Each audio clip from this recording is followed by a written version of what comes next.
Hello, I am Manjeev Viskarma, a faculty at Department of Geography, DBS college Kanpur.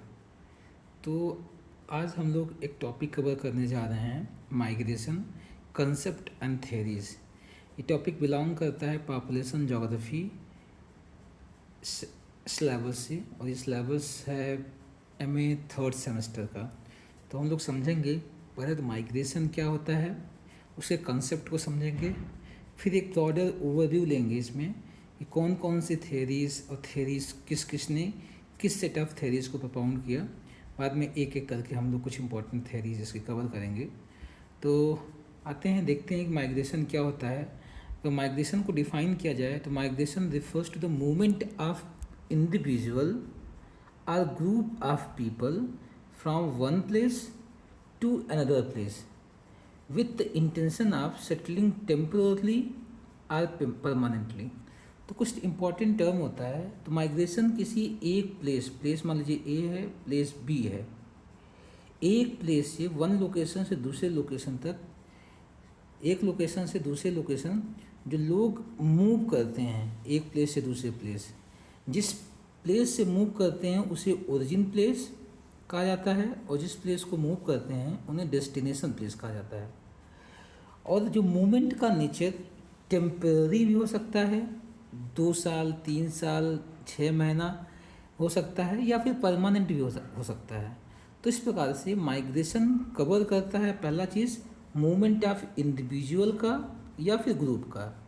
Means कोई एक व्यक्ति भी हो सकता है या एक व्यक्ति का डिसीजन हो सकता है माइग्रेशन। इसलिए माइग्रेशन की जब हम लोग थेरीज पढ़ते हैं तो उस थेरीज में न केवल एक इंडिविजुअल या सिंगल इंडिविजुअल की स्टडी करते हैं वो माइग्रेट क्यों कर रहा है, कभी कभी एक ग्रुप की स्टडी करते हैं, कलेक्टिव डिसीजन की स्टडी करते हैं कि कोई ग्रुप या कोई सोशल ग्रुप क्यों माइग्रेट कर रहा है, उसकी भी स्टडी करना माइग्रेशन है।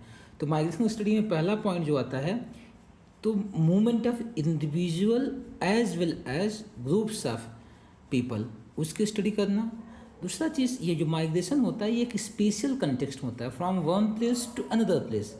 जिस प्लेस से माइग्रेशन होता है it is called the place of origin, और जिस जगह माइग्रेशन होता है या लोग जहाँ जाते हैं उस प्लेस को प्लेस ऑफ डेस्टिनेशन कहा जाता है।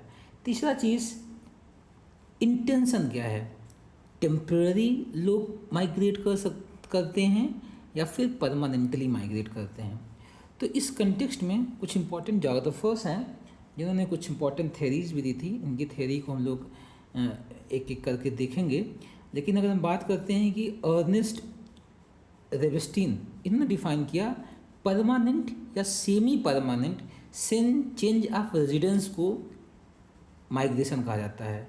वहीं ली, जिन्होंने पुश पुल थेरी दिया था माइग्रेशन की, तो उनका ये मानना है कि migration is a series of stages और steps that ultimately leads to either permanent और टेम्प्रोरी चेंज ऑफ रेजिडेंस। तो उनका ये मानना है कि कुछ ऐसे स्टेजेस चरणबद्ध होता है। पहले लोग गांव से शहर जाते हैं, शहर से बड़े शहर जाते हैं, बड़े शहर से फॉरेन जाते हैं।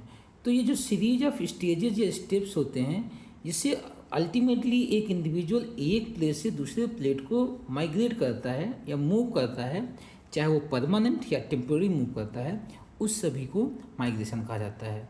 वहीं विल्बर जेलेंस्की, जिन्होंने माइग्रेशन ट्रांजिशन थ्योरी दिया था और ऑलमोस्ट 5 स्टेजेस बताया था कैसे माइग्रेशन होता है, उस कंटेक्स्ट में डिफाइन किया कि माइग्रेशन एक चेंज है in the residence change in residence that is intended to be permanent. इनके हिसाब से जो माइग्रेशन होता है इट इज़ सोली परमानेंट। तो रेबस्टीन ने परमानेंट या सेमी परमानेंट बताया, जबकि ली ने उसे बताया कि माइग्रेशन परमानेंट और टेम्परेरी भी हो सकता है। और जेलेंस्की का मानना था जो माइग्रेटरी पैटर्न होता है, एक डेमोग्राफिक ट्रांजिशन बताया कि migration different stages of society, different economic development के स्टेज पे माइग्रेशन कैसा होता है। उस कंटेक्स्ट में होता है कि माइग्रेशन इज मोर और लेस अ परमानेंट फीचर होता है। People migrate from one place to another place for permanent resettlement to another place. तो इसे कहा जाता है माइग्रेशन। अगर हम अगले टॉपिक पे आएँ तो कंपोनेंट क्या होते हैं माइग्रेशन कि क्या क्या कंपोनेंट हैं। तो अगर प्लेस ए है और प्लेस बी है प्लेस ए, जिस प्लेस से लोग माइग्रेट करते हैं उस प्लेस को प्लेस ऑफ इमिग्रेशन कहा जाता है, या द प्रोसेस ऑफ या the departure of people from the home country या सोर्स रीजन या ओरिजिन रीजन को इमिग्रेशन। तो अगर एक प्लेस ए से लोग प्लेस बी पर जा रहे हैं तो प्लेस ए पे कहा जाएगा कि peoples are emigrating, EMIGRATION, emigrating E से। और जिस प्लेस पे लोग अराइव करते हैं, द प्लेस ऑफ अराइवल पे जब लोग आते हैं तो उस घटना को, उस प्रोसेस को इमिग्रेशन कहा जाता है। इमिग्रेशन क्या है? अराइवल और the settlement of the people in new places को इमिग्रेशन कहा जाता है। तो ये दो टर्म्स होते हैं। इसके अलावा माइग्रेशन क्यों होता है? माइग्रेशन होने के दो इम्पॉर्टेंट फैक्टर होते हैं। हमारे प्लेस ए से प्लेस बी लोग क्यों जा रहे हैं? प्लेस ए में कुछ पुश फैक्टर्स होते हैं जो इंडिविजुअल्स या ग्रुप ऑफ इंडिविजुअल्स को कंपेल करते हैं इस प्लेस को छोड़ने के लिए। और दूसरे प्लेस बी पे कुछ ऐसे फैक्टर्स होते हैं जो अट्रैक्ट करते हैं ओरिजिन प्लेस से आने वाले इंडिविजुअल्स को। तो इस प्रकार से जो factors place a origin reason पे एक्ट कर रहे हैं उन्हें पुश फैक्टर कहा जाता है, और जो प्लेस बी पर एक्ट कर रहे हैं उन्हें पुल फैक्टर कहा जाता है। तो पुश फैक्टर क्या हो सकता है? पुश फैक्टर्स ऐसे फैक्टर्स होते हैं जो ओरिजिन रीजन में या ओरिजिन लोकेशन पर इंडिविजुअल्स को कंपेल करते हैं कि उस प्लेस को छोड़कर दूसरे प्लेस जाएं। ये इकोनॉमिक हार्डशिप हो सकती है, सोशल पॉलिटिकल कन्फ्लिक्ट हो सकता है, prosecution, human right violations, lack of social economic and political opportunities हो सकता है। ये सब फैक्टर्स इंडिविजुअल्स या ग्रुप ऑफ इंडिविजुअल्स को पुश करते हैं कि वो उस प्लेस को छोड़ें, किसी दूसरे प्लेस पर जाएं। तो सब पुल फैक्टर्स क्या होते हैं? पुल फैक्टर्स ऐसे फैक्टर्स होते हैं जो डेस्टिनेशन लोकेशन के होते हैं। तो जो पुश फैक्टर होते हैं ओरिजिन लोकेशन के होते हैं, और पुल फैक्टर डेस्टिनेशन लोकेशन के होते हैं जो अट्रैक्ट करते हैं माइग्रेंट्स को। जैसे अच्छी जॉब अपॉर्चुनिटी हो सकती है, बेटर लाइफ कंडीशन हो सकता है, पॉलिटिकल इंस्टेबिलिटी होती है, जो ओरिजिन रीजन में नहीं थी यहाँ पर है, ये चीज़ें अट्रैक्ट करती हैं। अगली चीज़ होती है कि रूट्स एंड ट्रांजिट्स, ये भी इम्पॉर्टेंट होते हैं। लोग कितना माइग्रेट करेंगे वो डिपेंड करता है कि जो माइग्रेशन कर रहे हैं प्लेस ए से प्लेस बी पर जो माइग्रेट कर रहे हैं इसका रूट या ट्रांजिट कैसा है। तो माइग्रेशन ऑफन फॉलो करता है कि अगर इस्टेब्लिश रूट है, अच्छी कनेक्टिविटी है, तो लोग फ्रिक्वेंटली जाएंगे और आसानी से वहाँ पर जाएंगे। अगर हर्डल्स हैं, रिस्ट्रिक्शंस हैं या ऑब्स्ट्रक्शंस हैं रूट में, तो वो माइग्रेशन को डिसइंसेंटिवाइज करता है। तो ये हो गया। अगला पॉइंट होता है इंटरवीनिंग अपॉर्चुनिटी और ऑब्स्ट्रकल्स। कभी कभी माइग्रेशन ए से माइग्रेशन बी के बीच में कुछ इंटरवीनिंग पॉइंट्स होते हैं। अगर इंटरवीनिंग पॉइंट्स होते हैं तो ये इंटरवीनिंग पॉइंट्स में कितनी अपॉर्चुनिटीज़ हैं, कितने ऑब्स्ट्रकल्स हैं, ये यहाँ से यहाँ तक के माइग्रेशन को हिंडर करते हैं या ऑगमेंट करते हैं। तो इस प्रकार से ये भी कुछ इंपॉर्टेंट फैक्टर्स होते हैं या कंपोनेंट होते हैं जो माइग्रेशन को कंस्टिट्यूट करते हैं। अगला अगर हम बात करें कि और कौन से फैक्टर होते हैं, तो ट्रांसनेशनल माइग्रेशन। तो ट्रांसनेशनल माइग्रेशन क्या होता है? When migrants maintain connection and ties to both their home and the host, तो ऐसे माइग्रेशन को ट्रांसनेशनल माइग्रेशन बोलते हैं। जैसे कि स्पेशली एनआरआईज होते हैं, ऐसे इंडियंस जो नॉन रेजिडेंट हैं, जो इंडिया में नहीं रह रहे हैं बट दे आर इंडियंस। ये इंडियंस हैं, सिटीजन के बेसिस पे दे आर इंडियन बट रह नहीं रहे इंडिया में। दैट मीन्स कि ये डेस्टिनेशन रीजन्स पे किसी पर्पज से, किसी इंटेंशन से गए हैं, लेकिन इनके family connection, social connections, political connections, citizenship किसी होम कंट्री से बिलोंग करती है। तो ऐसे माइग्रेशंस को ट्रांसनेशनल माइग्रेशन कहा जाता है, जहाँ पर होम कंट्री से अपने आप को डिसोन नहीं करता है इंडिविजुअल, रादर अपने आप को कनेक्टेड रखता है, फ्रिक्वेंट ट्रिप्स विजिट्स करता रहता है। तो ऐसे माइग्रेशन को ट्रांसनेशनल माइग्रेशन कहा जाता है। अगला इंटरनल माइग्रेशन। इंटरनल माइग्रेशन क्या होता है? किसी कंट्री के टेरिटरी के विदिन ही और रीजनल यूनिट, स्टेट, डिस्ट्रिक्ट्स, इनके विदिन में होने वाले माइग्रेशंस को इंटर माइग्रेशन कहा जाता है। अगला इंपॉर्टेंट फैक्टर या कंपोनेंट होता है वो गवर्नमेंट पॉलिसीज़। गवर्नमेंट पॉलिसीज़ का भी एक डोमिनेंट रोल होता है माइग्रेशन पैटर्न और माइग्रेंट प्रोसेस को डिसाइड करने का या इन्फ्लुएंस करने का। तो माइग्रेशन इन्फ्लुएंस करती है गवर्नमेंट की पॉलिसीज़ कैसी हैं, स्पेसिफिकली इमिग्रेशन पॉलिसीज़ कैसी हैं। फॉर एग्जांपल यूएस को लैंड ऑफ इमिग्रेंट्स इसलिए कहा जाता है कि हमेशा यूएस में प्रो माइग्र रिसेंटली आफ्टर 1990s और 2000s की जो इकोनॉमिक क्राइसिस के बाद से ये देखा गया कि यूएस की जो migration policies when they become more selective और more skilled and professional oriented. Otherwise 1951 में 1954 में जो इमिग्रेशन लॉज आए अमेरिका में, दे वर इंसेंटिवाइजिंग, क्योंकि उस समय ब्लू कॉलर और ब्लैक कॉलर जॉब को रिप्लेस किया जा रहा था, जो क्योंकि वो पीरियड जो जिसे golden of age of capitalism कहा जाता है यूएस में, उस पीरियड में देखने को मिलता है काफ़ी इकोनॉमिक डेवलपमेंट हुआ, नए नए इंडस्ट्रियल सेक्टर डेवलप किया है। तो ये हुआ कि और सर्विस सेक्टर का राइज बहुत तेज़ी से देखा गया।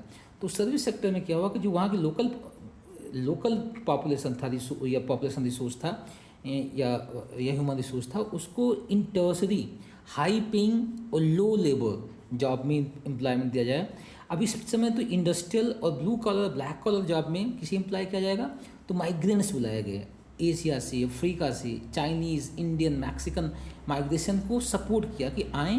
वो ब्लू कॉलर ब्लैक कॉलर क्या होता है, जहाँ पर हार्ड वर्क और सेमी स्किल्ड या अनस्किल्ड लेबर फोर्स की जब जरूरत पड़ी, क्योंकि स्किल्ड लेवल बढ़ गया था और एक नया एरिना सर्विस सेक्टर का इमर्ज हो गया था, जहाँ पर चूँकि पॉपुलेशन लिमिटेड है वहाँ पर उनको एम्प्लॉयमेंट मिल गया।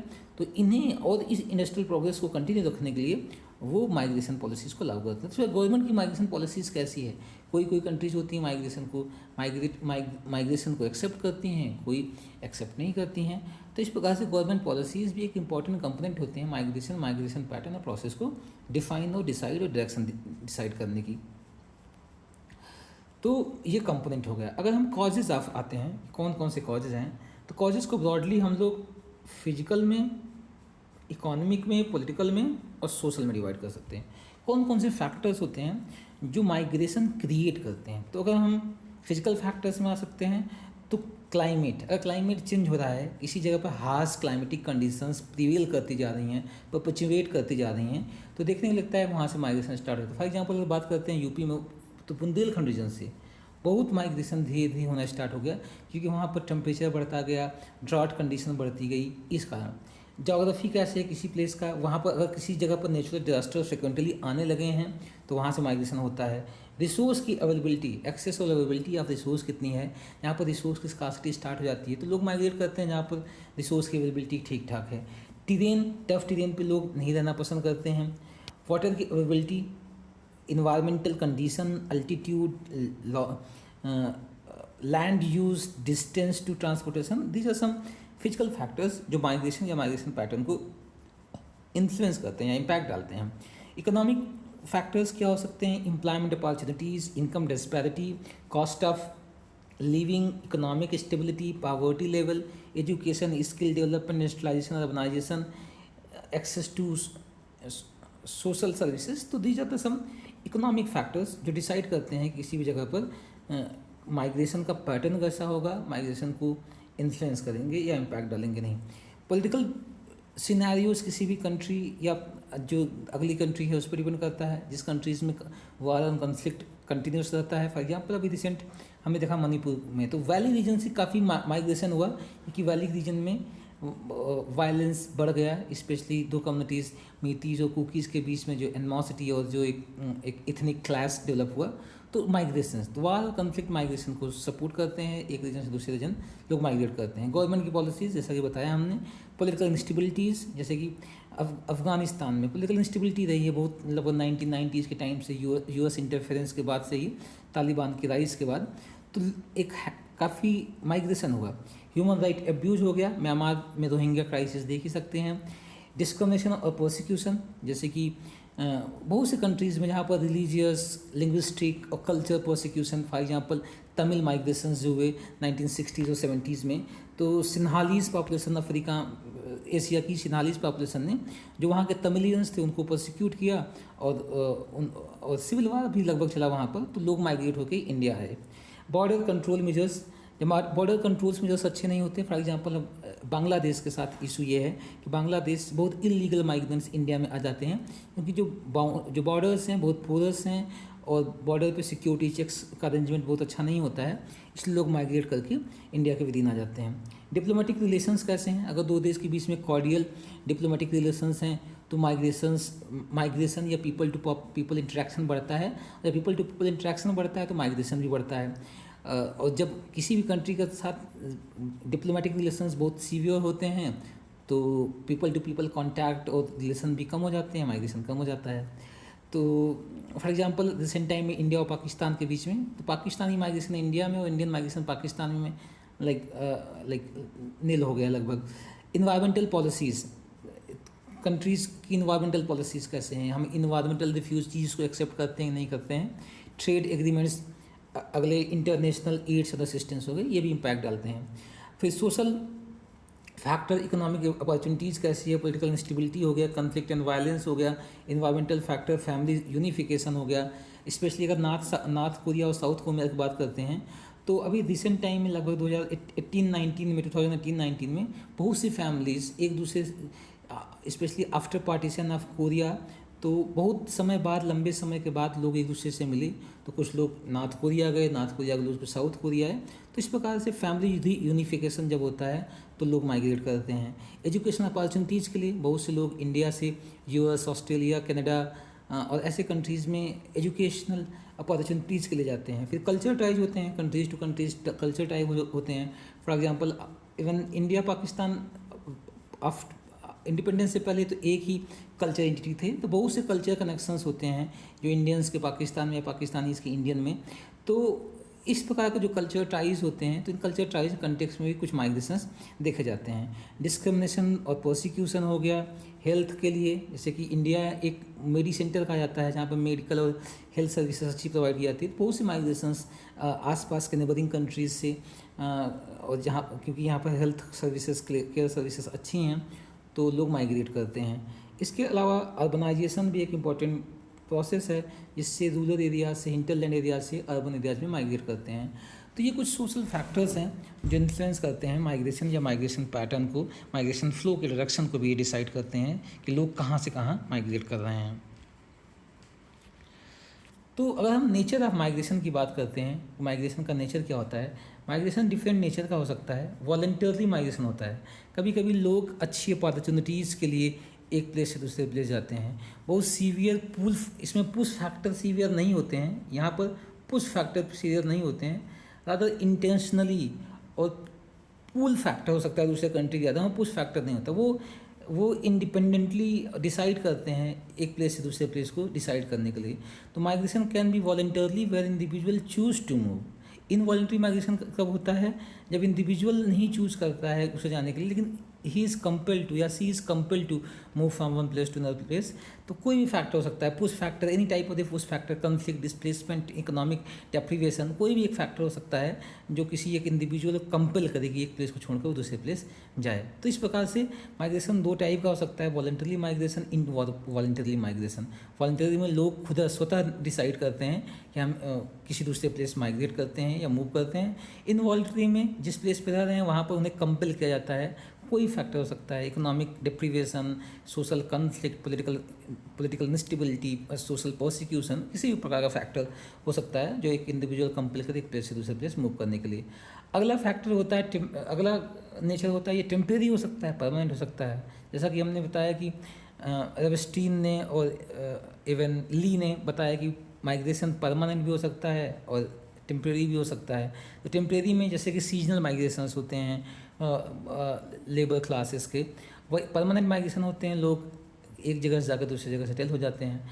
अर्बनाइजेशन एक इम्पॉर्टेंट ड्राइवर है, specially within the country. अगर आप देखेंगे within the country, urbanisation they are the magnets of the migration immigrants. तो ये मैग्नेट्स होते हैं जो लोगों को स्पेशली हिंटरलैंड से या विलेज रीजन से लोगों को अट्रैक्ट करते हैं। तो अर्बनाइजेशन स्पेशली इंट्रा कंट्री, एक कंट्री के विद इन या इंट्रा रीजन माइग्रेशन को बहुत ज़्यादा इन्फ्लुएंस करता है या इम्पैक्ट डालता है माइग्रेशन या माइग्रेशन के पैटर्न पर।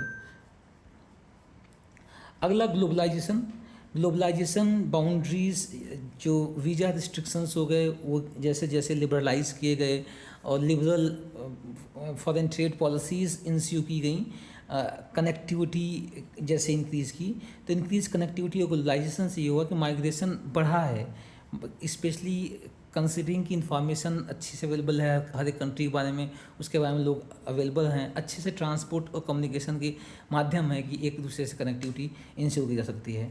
इसके अलावा डाइवर्सिटी, माइग्रेशन क्या करता है, डाइवर्सिटी इंश्योर करता है, एक कल्चर डाइवर्सिटी इंश्योर करता है, मल्टी कल्चरल सोसाइटी को जन्म देता है, और ऐसी सोसाइटीज़ साथ जहाँ पर different type societies, culture, religion साथ साथ फ्लरिश करते हैं, और उसका सोशल, इकोनॉमिक और एक इंटेलेक्चुअल डेवलपमेंट उस रीजन का अच्छा होता है। तो इस प्रकार से ये कुछ नेचर हैं।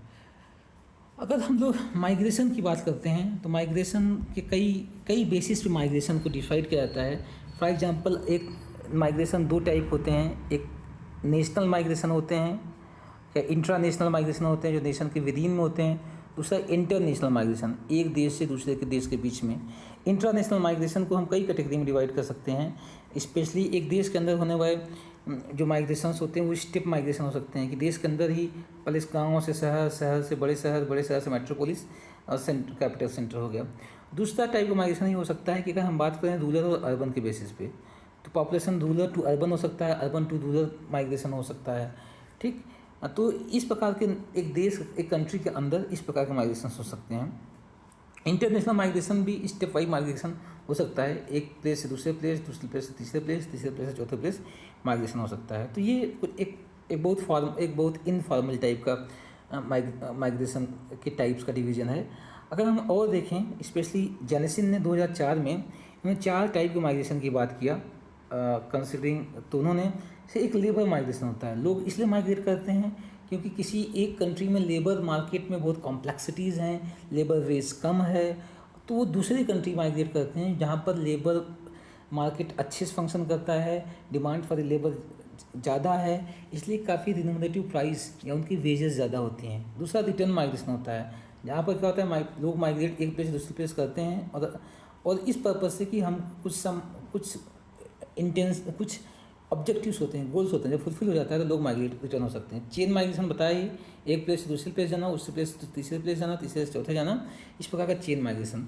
असाइलम माइग्रेशन भी होता है। असाइलम माइग्रेशन ऐसे माइग्रेशन होता है जिसमें क्या होता है, एक कंट्री से एक इंडिविजुअल पुश फैक्टर का, किसी भी प्रकार का पुश फैक्टर, मान लो उनका सोशल, कल्चर, रिलीजियस परसिक्यूशन हो रहा है, पॉलिटिकल इनस्टेबिलिटी है, आर्म्ड रिबेलियन है, इतनी क्लासेस हैं, तो लोग एक जगह से माइग्रेट करते हैं। जब दूसरी जगह जाते हैं तो वहाँ पर उसे असाइलम सीकर कहा जाता है, वहाँ पर वो रहने के लिए रिक्वेस्ट करते हैं। तो इस प्रकार के 4 प्रकार के माइग्रेशन की बात किया था जेनिसन ने 2004 में उन्होंने दिया था। इसके अलावा बिल एल्विस और ज्यून ने 3 प्रकार के माइग्रेशन की बात किया। एक लेबर माइग्रेशन होता है जहाँ पर एक इंडिविजुअल बीइंग इकोनॉमिक एजेंट या लेबर यूनिट वो एक प्लेस से दूसरी प्लेस जाता है ताकि अपने लेबर को सेल कर सके और वहाँ से एक रिन्यूमरेटिव प्राइस पा सके लेबर वेज के फॉर्म में, तब माइग्रेट करता है। दूसरा हो सकता है कि फोर्स्ड माइग्रेशन कभी कभी होता है। Forced migration that mean persecution, conflict, deprivation, जो पुश फैक्टर्स होते हैं वो फोर्स्ड माइग्रेशन इंश्योर करते हैं। अगला इंटरनेशनल रिटायरमेंट माइग्रेशन, कुछ लोग होते हैं जो किसी दूसरे कंट्री में किसी वर्क पर्पज से गए हैं और आफ्टर अ टाइम रिटायर हो जाते हैं तो return back to their country, तो इस प्रकार के माइग्रेशन को इंटरनेशनल रिटायरमेंट माइग्रेशन कहा जाता है। तो इस प्रकार से अभी तक हम लोगों ने माइग्रेशन की थ्योरीज देख लिया। माइग्रेशन क्या होता है, उसके डेफिनीशन, कंपोनेंट देख लिया हमने, माइग्रेशन के कौन कौन से कॉजेज होते हैं, नेचर ऑफ माइग्रेशन क्या क्या होता है, इसके अलावा टाइप्स ऑफ माइग्रेशन को समझ लिए। अब अगले एपिसोड में हम लोग थ्योरीज के बारे में डिस्कस करेंगे, माइग्रेशन की कौन कौन सी थ्योरीज हैं, फिर एक एक करके कुछ इंपॉर्टेंट थ्योरीज को हम लोग देखेंगे। तो इस एपिसोड में इतना ही। Thank you.